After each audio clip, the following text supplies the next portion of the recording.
Three musicians, all Americans from the Northeast, say the Southwest has something they all love that gives them a special bond: the desert. What also bonds Plattsburgh, New York native Jonathan Aceto with composers Priscilla and Barton McLean is a shared enthusiasm for electronic music. The McLeans had already worked on a desert-themed piece by the time violinist Aceto asked Priscilla to compose one for his instrument. She then composed the piece Desert Voices, complete with animal sounds in sync with the electronic violin and visuals of shifting sands. The collaborators recently performed the piece in the much cooler Adirondack region, thanks to an invitation from Hill and Hollow Music.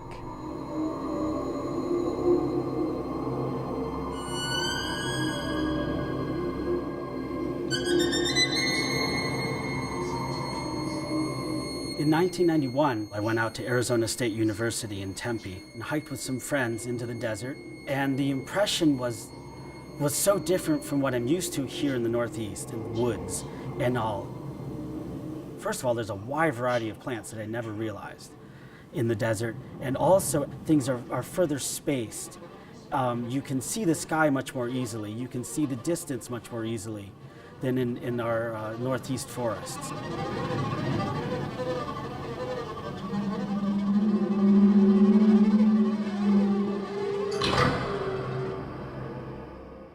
Well, I love nature, period.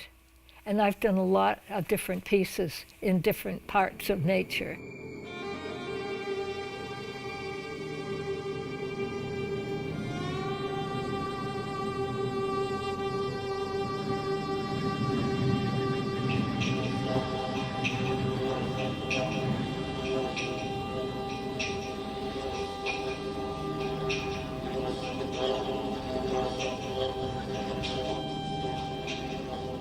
The desert is just so incredibly special, especially in this country. We have the most amazing deserts.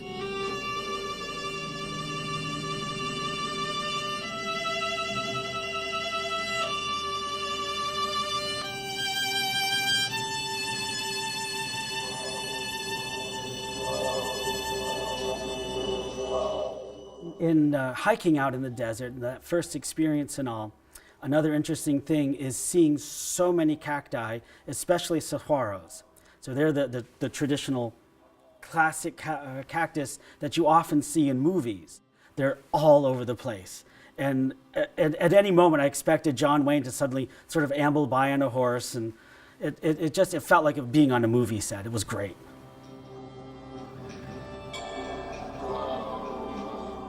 I am a violinist that really appreciates contemporary music, appreciates music composed by my colleagues, by people that I know, living composers. And part of that, of course, is electronics. Electronics has become a very important aspect of composing. I tried to incorporate this electronic aspect of music early on in my doctoral studies, because I felt that this was the way music ought to be going. This was something that other violinists ought to be trying to do.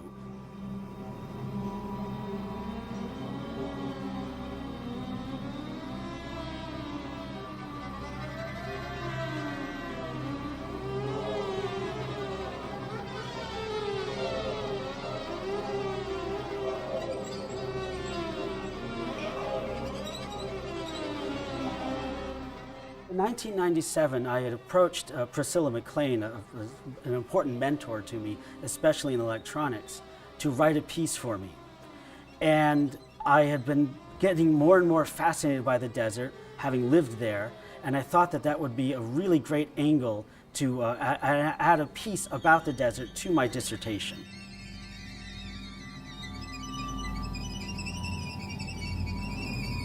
I was asked by Jonathan Aceto, who had a new Zeta MIDI violin, if I could write a piece for his doctoral dissertation. I composed Desert Voices in 1997, and it's a nature-based electroacoustic music.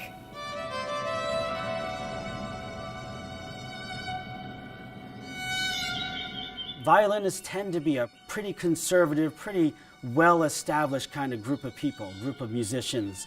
and all. I guess that was partly one of the reasons why Priscilla was so excited in composing this piece for me, why her husband Bart was also so excited. They never met a violinist that wanted to do that kind of music.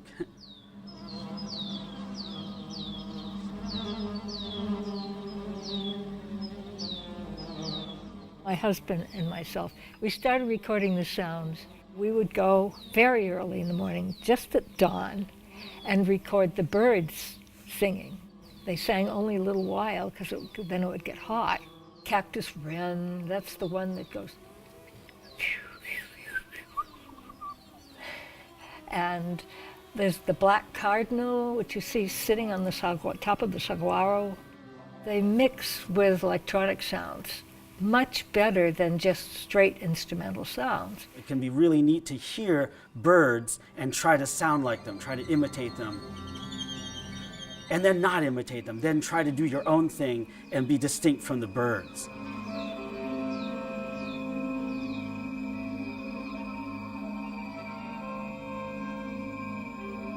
To hear the gopher snake and all, actually, no matter how many times I play this piece, I'm still surprised by it.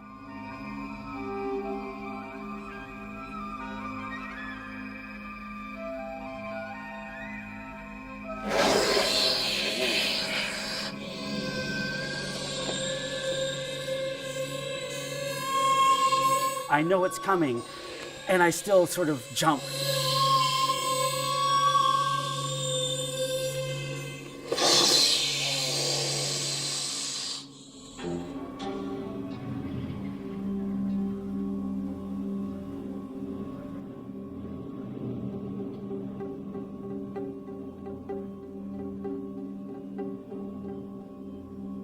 The piece is kind of, in a way, empty, because I wanted it to be contemplative, almost a meditation.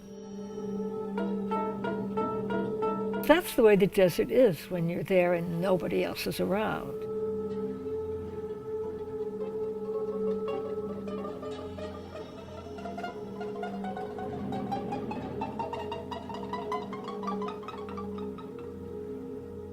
We, as the McLean mix, my husband Barton McLean and myself, who have toured for 39 years, knew that visuals add so much to strange sounds that the audience may not understand very well and accept. They can accept images much better.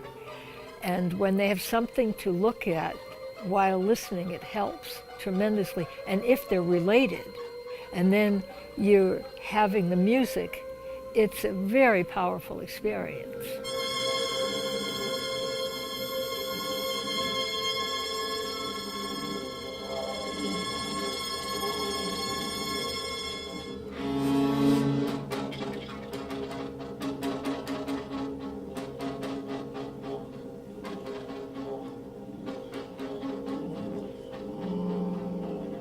My impression of Desert Voices and how it's performed by Jonathan and the film and everything is absolutely, I'm stunned. It's so beautiful. It just makes you want to run to the desert and see it for real. But the sounds, I just provoke it so well.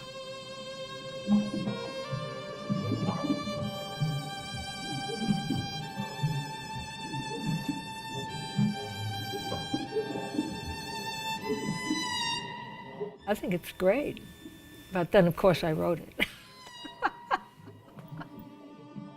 Music constantly needs to be challenged, needs to be pushed. If people are very comfortable and sort of, for lack of a better word, regurgitating all the music of the past, music's never really going to go anywhere.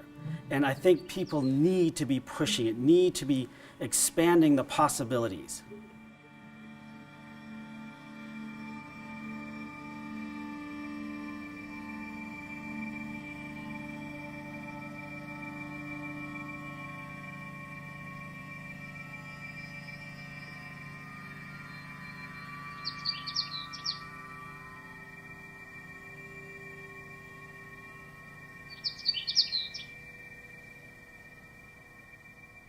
For more information about the chamber music organization Hill and Hollow Music, head to hillandhollowmusic.org. The McLean Mix also has a website where you may learn about their projects. And to see more feature stories about people who shine brightly, visit mountainlake.org/spotlight.